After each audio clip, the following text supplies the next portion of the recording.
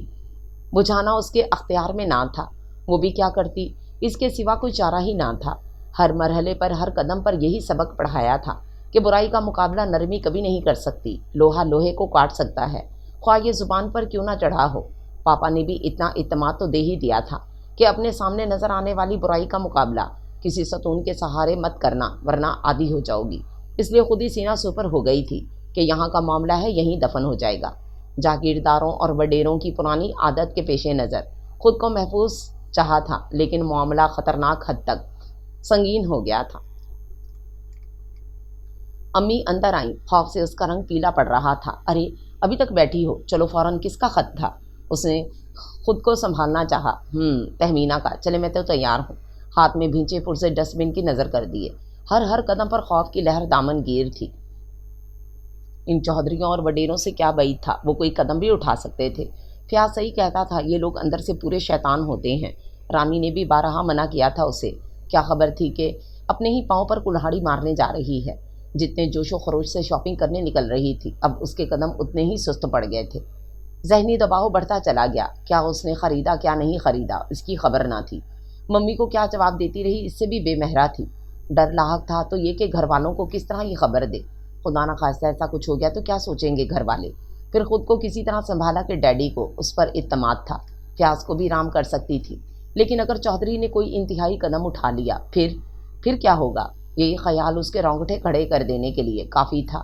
بڑا چرچا سنا تھا چھوٹے چودھری کی نیک نامی کا، یہاں تو معاملہ ہی دوسرا تھا۔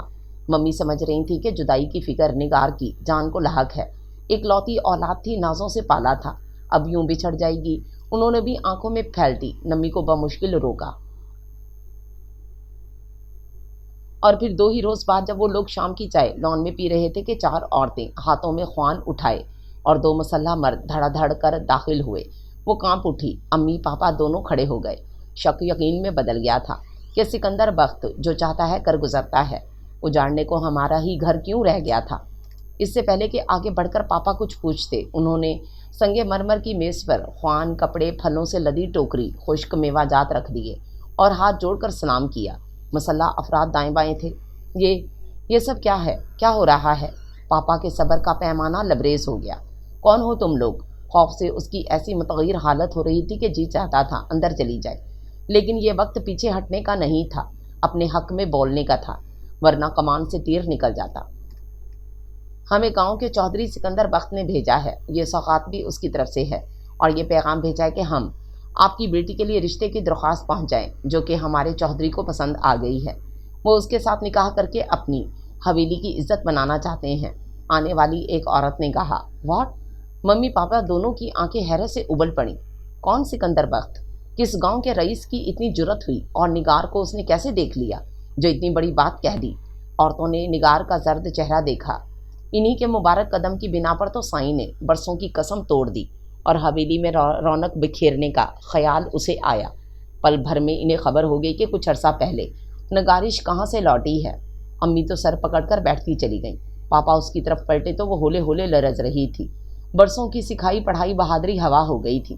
خبر کیا تھی کہ دنیا میں انسان نے بھی پولیس رات بنائے ہیں جن پر سے ایک بار نہیں بار بار گزرنا ہوگا۔ زندگی کو ویسے بھی اس نے بے حد آسان معنوں میں لیا تھا۔ ایسے اسٹیٹس کی لڑکیاں زندگی کو ویسے بھی کب سنگے گراں سمجھتی ہیں۔ شروع سے جس چیز کی خواہش کی